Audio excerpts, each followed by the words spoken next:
একজন শ্রমিকের দেশের বাইরে মোবাইল ফোনে বিয়ে হয়, কিন্তু বর্তমানে পারিবারিক কিছু জটিলতার কারণে উক্ত বিবাহ বিচ্ছেদ করতে চাচ্ছে। এখন উপায় কি?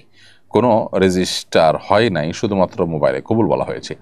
প্রথম কথা হলো, মোবাইলে বিয়ের যে শর্ত আছে, বিয়ের যে কন্ডিশন আছে, নীতিমালা আছে শরিয়ার আলোকে, সেটা যদি অনুসরণ হয়ে থাকে তাহলে বিবাহ তো বিশুদ্ধ হয়ে গেছে। আর যদি বিবাহ বিশুদ্ধ হয়ে যায় তাহলে সেই বিবাহ নিয়মতান্ত্রিকভাবে আপনার শরিয়া গ্রাহ্য উপায়ে যদি তালাকের একান্ত প্রয়োজন থাকে তাহলে সেক্ষেত্রে তালাকের দিকে যাওয়া যেতে পারে। কিন্তু একান্ত প্রয়োজন না থাকলে ঠুনকো অজুহাতে মন চাইলো বিয়ে করলাম আর কদিন পরে মন চাইলো ভেঙে দিলাম, এটা করা উচিত নয়। এইভাবে তালাক দেওয়া আল্লাহর কাছে খুবই অপছন্দনীয় কাজ। সেজন্য একজন মুসলমান হিসাবে এই ধরনের সম্পর্ক ভাঙার আগে আমাদের 10 বার ভাবতে হবে।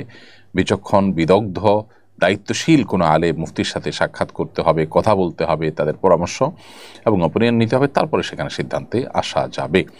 তো যেহেতু কিভাবে ঠিক হয়েছে বিবাহ, এখানে কি উকিল নির্ধারণ হয়েছে কি হয়নি, কিভাবে হয়েছে, শুধুমাত্র ভিডিও কলে কবুল বলেছে আর প্রস্তাব দিয়েছে এমন হয়েছে না অন্য কোনো প্রক্রিয়া হয়েছে, সেটা জানতে হবে, তারপরে প্রশ্ন উত্তর পরিপূর্ণভাবে দেওয়া যাবে। এরপরের প্রশ্ন হলো, আমার ছেলেকে ঢাকার খ্যাতনামা এক কিন্ডারগার্টেনে ভর্তি করেছি। সেখানে মাসের শুরুতে তাদের বেতন দিতে হয়। আল্লাহ না করুক আমার ছেলের কিছু হয়ে গেলে কিংবা চলে আসলে এই বেতন তাদের জন্য জায়েজ হবে কিনা? মাসের শুরুতে কি বেতন নিয়ে নেওয়া ঠিক? মাসের শুরুতে বেতন, অগ্রিম বেতন নেওয়া যেতে পারে, তবে সেই অগ্রিম বেতন নেওয়ার ক্ষেত্রে যে নীতিমালা থাকবে, উভয় পক্ষের মধ্যে যে সমঝোতা থাকবে, সেই সমঝোতার আলোকেই এটি নেওয়া যাবে।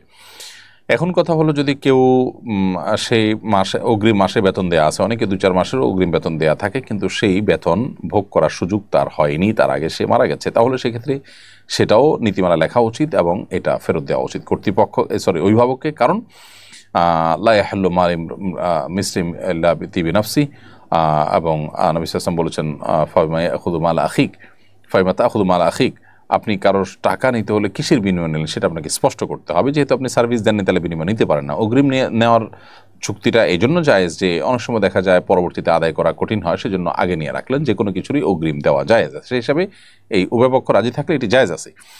বাট নীতিমালা যেটা থাকবে সেই নীতিমালার উপরে আমল করতে হবে। উভয় পক্ষ যেটার উপরে সম্মত হবে সেটার উপরে তার আমল করতে হবে।